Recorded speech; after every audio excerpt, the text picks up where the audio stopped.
uMike waguqa phansi ngamadola. uMahona umkhombe ngesibhamu. uMike uthi yena akanacala, uzama uvuselela unembeza kaMahona.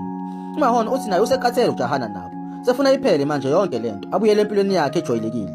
Ngaphambi kokuthi uMahona abadubule, kwavele kwaqhamuka iqembu lepatrol yakwiBorder imemeze kombhobho ukuthi uMahona akabeke isibhamu phansi.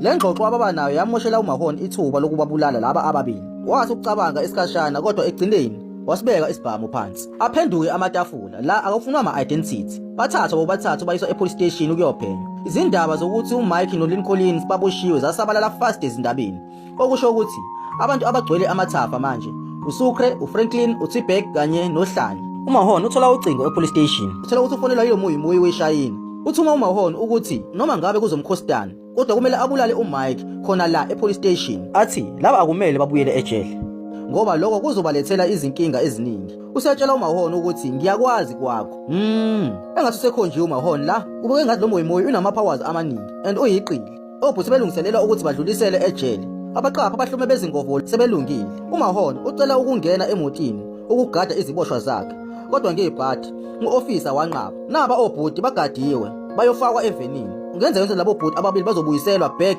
kuleli yajele iFox River kuthatha izigwebo zabo. Nangu uMuyi la ujamele iTV kuyamcasula ukuthi uMahona akakobabulali laba. Esacasukile edidekile ufone uClement uthi yena angamsiza ukugudluza uMike kuphela uma engamlungisele i-identity yakhe, and ufuna ukukhuluma nopresident ngqo. Uma uMuyi engavumi uzotshela izwe lonke ngolwazi analo ngopresident. uMuyi wayefuna unqaba kodwa unendoda yamdlulisela iphepha. Okay, ashaye ngathi uyafuna ukuzwa iplan kaClement. uClement uthi nempimpi yakhe elapha yakule moto escorta uMichael. uClement uyathembisa ukuthi uMichael ngeke adabule la. Wamphoqa uMuyi ukuthi ashaye sengathi uyahambisana neplan kaClement. Afonele uMahona amtshele ukuthi akazame ukusebenzisana noClement, babulale obhuti bese ebulala uClement uma esewuqedile umsebenzi. Imoto ephelezela iziboshwa ezeqa ejele yaba nengozi ngaphambi kwabo, namagadi abagadile aphuma ukuyosiza. Uyayazi inhlanhla ukhiye basala esihlalweni. Obhuti bawubona ukhiye basebuka ngasesandleni sokudla, engathi ichance yokweqa futhi iyaziveza. Ubengazi ukuthi umgogo lo ocushwe uMahona. uClement uvele usebalindile ngaphandle kwethaneni nerifle yama-snipers. uMahona yena ulindele ukureporta uma uClement esebashayile. As long nje obhuti bevuma ukuthatha ibait, benoClement bazoyiqeda la lethazi ngaphandle kwezinxushunxushu. Igazi labatshela ukuthi lokhu kungenzeka kube yitrap. Emva kokungabaza okuningi bathatha isinqumo sokuthatha ama-chances. Baqaqa oZankosi baphuma bangena kulomnyango oseceleni kwabo. Abone amaphoyisa adedele ama-shots ambalwa asuka amaphoyisa abajayi. uMahona ubalandela kancane ukutshela uClement ukuthi bakuphi, babaleka befuna indawo yokuphuma. uMahona ubalandela buqamama, akafuni ukuthi bambone. Yena owakhe umsebenzi ukubulala uClement uma esebabulele obhuti. Athathe ifoni afonele uClement amtshela ukuthi akavimbe phambili. Finally sebebabambile, yaphela indlela yobhuti. Basebesijilile ukuthi sekuphelile ngabo, kodwa uClement avele ajika adubule uMahona. uMahona awe phansi asazike noma uzosinda noma uzofa. Obhuti basadidekile ukuthi kanti kwenzakalani la. Sithola ukuthi uClement akayena uDevil ngendlela esaqala ngayo ukumbona. Izimo ezimshintshile egcineni. Bathatha isinqumo sokusebenzisana kulwiswane nopresident nenhlangano yakhe yababi. Obhuti abana choice bavuma babaleka naye uClement. Amaphoyisa ezwa ukuthi obhuti sebephinde beqa futhi waphunywa inqina. Izimoto zamaphoyisa ama-helicopters adedela. Obhuti babaleka noClement bayongena emotini ebihleliwe. Amaphoyisa aphatrolayo amthola uMahona edutshuliwe, aphendula ucingo oluseceleni kwakhe. uMuyi wathola ukuthi obhuti sebephinde beqa. uClement wasebenzisa i-identity yakhe ye-agency ukudlula kwi-roadblock. uLynn Collins eback seat uyasola ukuthi engathi uClement ukhona la amazela khona. Uyakhumbula ukuthi le ndoda iyona le eyazama ukumbulala ku-season 1. Ucasuke kuye kuyoshaya enhliziyweni, avela adedele u-right bhayize ize imoto ilahle icontrol iphume emgwaqweni. Adonsa ipistili kaClement. uLynn Collins wakhumbula ukuthi ile ndoda yayifuna ukumbulala, adonsa isibhamu, usefuna ukuqeda ngaye. uClement waphakamisa izandla abatshele ukuthi abangathuka akasayona ingozi and angabasiza obhuti badlule kuyo yonke lento. Waphinde wathi yena uyazi ukuthi ukuphi ubhuti kapresident ngoba uyena vele waframe uLynn Collins. Iplan yonke yayihlelwe uyena, so ngoba sebenalo lonke ulwazi abebelidinga bavumelana ukusebenzisana. Badicilele phansi upresident. uLynn Collins ehlise umoya, athathe isinqumo sokumkhola uClement. Bahambe baye e-airport bayogibela indiza ehlelwe uClement. Uma uMahon ephaphama esibhedlela uthatha isinqumo sokuphuma kulento akasayingeni le yokubulala obhuti sefuna ukuhlanza igama lakhe naye manje ufone ex-wife yakhe ithi indodana yabo isivile yaba nengozi yemoto avuke uMahon useyahamba agijima ayophuma ngomnyango kanti sekune-agent evele esimlindile emnyango kahle kahle akuyona ingozi leya kodwa bekuyisixwayiso sebeyamphoqa uMahon ukuthi aqhubeke afune obhuti nabanye ubukeka engathi uMahon akana-choice la afonele uMuyimuyi ovume ukuthi uzowuqedela umsebenzi ngicela ungawulimazi umndeni wami uma evula ibhuthi kunomzimba we-agent ubuke engathi naye uzofa okanye naye uzophendwa undingasisebenzi njengobhuti. Ngakwelinye iside kuvele ezindabeni ukuthi obhuti baphinde baphunyuka emaphoyiseni. Ubhuti kaPresident wavele waquleka uma ethola lezi ndaba. Esehlale kulendlu eqashisiwe for 3 years manje. Usefuna ukuzilungiselela yena lento kaLincoln manje. Kodwa kwenzeka inkingi. Kwezwakala i-doorbell ring. Mephuma uMike usela anoza kwabo. Badubula unogadi wafa. Bakhala bemuka nobhuti kaPresident. Baya ehhotela elincane. uMike ufuna ukutholakala abezindaba ukuze kuzohlanzwa igama likaLincoln. Kodwa uClement amnqabele. Uthi ngesikhathi eframe uLincoln le ndoda eyobhuti kaPresident bayikhipha wonke amazini baphinde babulala ama-fingerprints okusho ukuthi abusekho ufakazi bokuthi lo ungubhuti kaPresident okusho ukuthi kuzomele bathole nalo okuyena wafoda ama-identities kodwa uMike akafunanga ukuhlehlela emuva wafonela abezindaba abatshela ukuthi usekulungele ukusarena yona ndlela le aplana ukuqeda ngayo lento bengalindele ubhuti kaPresident adonse isibhamu kuLincoln abasabise ukuthi bamdedele ahambe uMike azama ukubehlisa amaphaphu athi sekufike abantu abaningi kakhulu kulento yakho manje usunethuba lokuthi wenze izinto ngendlela okuyiyona uziveze kwabezindaba kodwa ngokuphazima kweso ubhuti kaPresident wavele waphendula isibhamu wasifikisa kuyena wazibulala yo waze wanzima ke lokho futhi manje bese kusele kancane liphume iqiniso.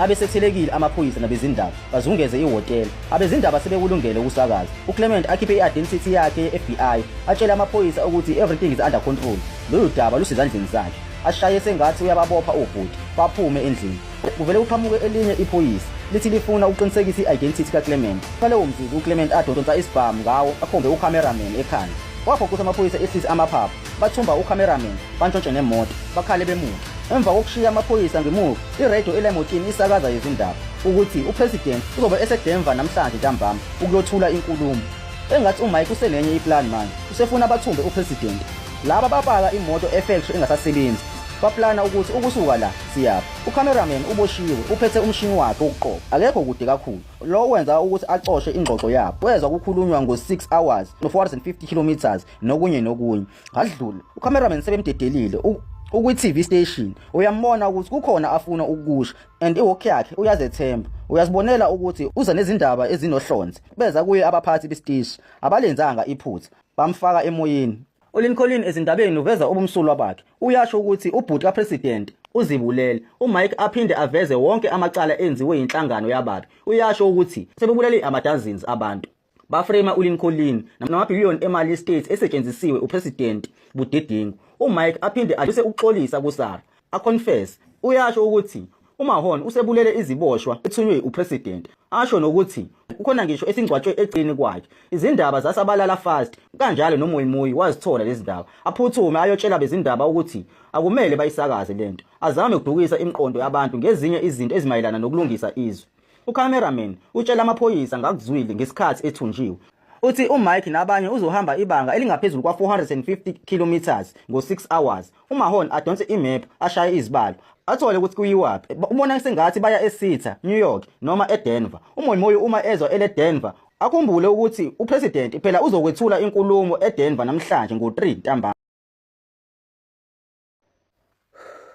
asike lemotini ababalekayo izindaba ezihamba phambili ezikaMike noLincoln ama-officials ase-United States aphuthuma ukuzivala lezi ndaba uMike uthi le videotape abayenzile mhlawumbe izosebenza esayidini likaMahon uMatasa la uzama ukucubungula ulwazi olufihliwe lwevideo samthola-ke umhlaziyi uthi ngesikhathi uLincoln enza le video amehlo akhe ayengaqinile okusho ukuthi uqamba amanga and okunye izandla zakhe zisesifubeni nokuyizimpawu zokuthi kukhona akufihlayo uMike eceleni naye ubonakala eshaye eMoscow ngeminwe yakhe as if kunomyalezo awudlulisayo okusho ukuthi yonke lento ihlelwe uMike kuyinhloso yakhe vele ukuthi adlulise izimpawu ezizobadusa benze ngathi yonke into abayenzayo abazethembi ngayo ukuze uphenyo lwamaphoyisa luzobambezeleka. Kodwa uMahone ubuke ngathi umazi kangcono uMike.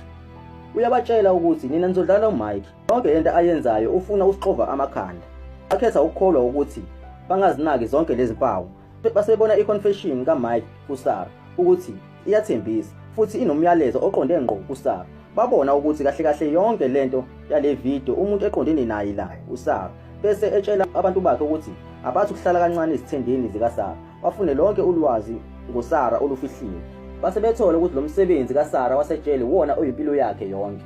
Lo owayesebenza noSarah esibhedlela sasetshele wathi makukhona abafuna ukwazi ngoSarah abaxhumane noBellick. Wahamba eyofuna uBellick esibhedlela.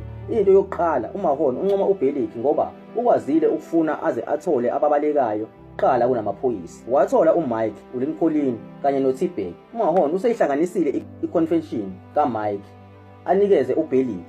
uBellick ngenxa yolwazi analo ngoSarah kulula ukubona ukuthi kunemfihlo ekhona la. Kodwa uBellick uthi okwamanje wayena akalutho. Uma bengamsiza nje nge-identity ye-FBI noma kanjani yena angayiveza lemfihlo ekule ngqondo. Over ukucabanga kwesikhashana uMahone uyayivuma ideal kaBellick. Nangempela uBellick akazange aziphoxe. Utshela uMahone ukuthi le misho embalwa isusela esahlukweni esithile encwadini. uMahone ayithola leyo ncwadi, wathola negama lesibhedlela emva kokuyifunda. Aphuthume atshele amaphoyisa ukuthi akaphuthume ayoqapha leso sibhedlela. uMike wayelinde uSarah ngaphandle kwesibhedlela. uMike wayesethukile ebona uSarah engaqhamuki. Ngicabanga ukuthi mhlambe ube nengozi uSarah. Wamenyezelwa embhubhweni wasesibhedlela ukuthi uChance akasondele. uMike wa-understand, aphuthume e-reception ukuyobamba ucingo. Wathola ukuthi uSarah utholile umyalezo, kodwa ukude kakhulu ukuthi afinyelele la. Uzamile ukuthi amfonele at least. Kuleyo confession uMike kunento ayifunayo eyashiwa uGavin ukuze ezoqeda ngalento. Namanje uSarah kahlukani nalokhiya. Kuyini lo? And yiphi lemfihlo engaka? Isikhathi esifanayo uClement ngaphandle naye uthola iphone call esithola ukuthi iphuma kupresident. Waqala ngokuzithoba axolisa, wabe esethi unesifiso sokuthi uClement abuyele emsebenzini. Waphinda wamncenga ukuthi akabulale obhuti. Hayi bafethu, emva kwakho konke sokwenzekile uClement usedidekile. Kaze uzobuyela yini kupresident?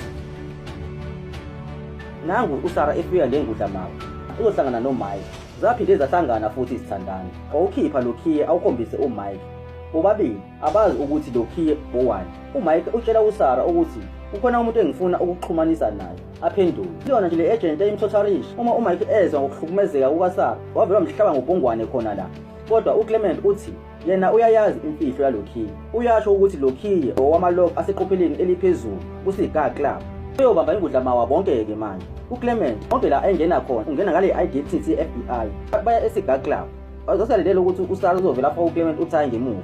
Ngenhlanhla uMike nabanye bambambe.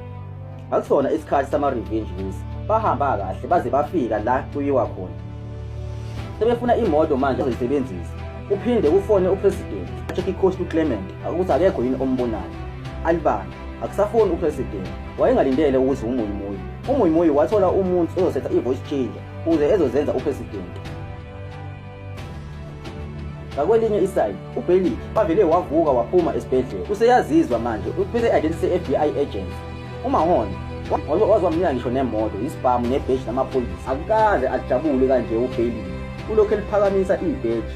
Uyakuthathiza manje ukuthi uzokwenza njani. Hayibo cishe kakhoza. Ngisakukhumbula lolu hlali. Nanto la luziphilela impilo, ludla emgqomeni.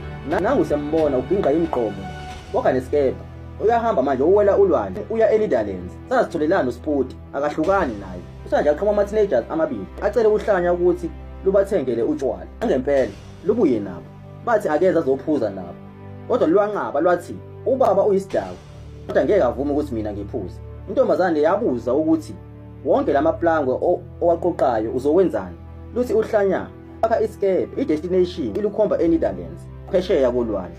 Intombazane yafisela inhlanhla uhlanya labona ukuthi intombazane ilimele esandleni.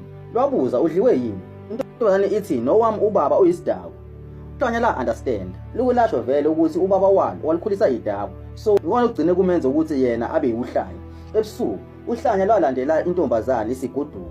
Isidakwa sikababa sathatha i-baseball bat. Ufuna ukushaya ingane. Uhlanya lwaqhamuka esithubeni. Lwashaya ubaba ngokuthile ekhanda lwahamba. Nantu la lungiselela ukuhamba manje. ngesikebhe salo. Zafika emaphoyiseni izindaba nakuMahon ngokunjalo. Kodwa le case wayinika uzakwabo aqeda kumqasha uBeliki. Nempela uBeliki walithatha ifayela. Nangu uphenya intombazane manje. Uyayisabisa ukuthi ayisho ukuthi lukuphi uhlanya. Intombazane ayizitshelanga ukuthi ngabe lusakhona uhlanya. Yasho ukuthi sikuphi isikebhe. uBeliki wafika emfuleni. Nempela walithola uhlanya. Walijaha labaleka. Lagibela phezulu esicongweni sethawa yamanzi. Wafika uMahon naye. Agibele kule thawa. Esicongweni uhlanya lutshela uMahon ukuthi lona lufuna ukuya eNetherlands. Luze limkhombise ngisho nemap. uMahon alitshela ukuthi lesikebhe osakhile ngeke sikufikise eNetherlands. Kodwa ikhona indlela ongenza ngayo manje. Uhlanya labuka kude. Slowly leqe ama guardrails lujombe. Asibambe lapho. Sobonana kusasa.